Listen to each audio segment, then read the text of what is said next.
बिस्मिल्लाहिर्रहमानिर्रहीम। अस्सलाम वालेकुम। मैं हूं सुमेरा सुलेमान और आप देख रहे हैं JNN न्यूज़।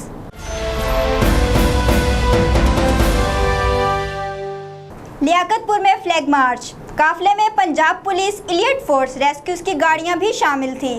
तफसीलात जानते हैं अबू हुरैरा की इस रिपोर्ट में।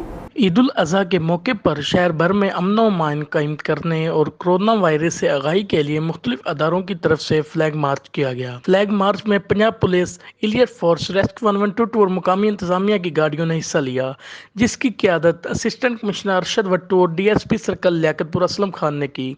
Flag march assistant commissioner office से शुरू होकर शहर भर से होता हुआ DSP ऑफिस से इख्तिताम पजीर हुआ।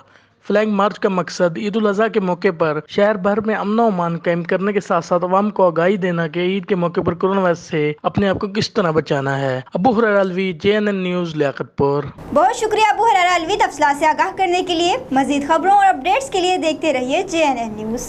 You watching JNN News Network. For more news, subscribe our channel, press the bell icon and don't forget the comments. Thank you.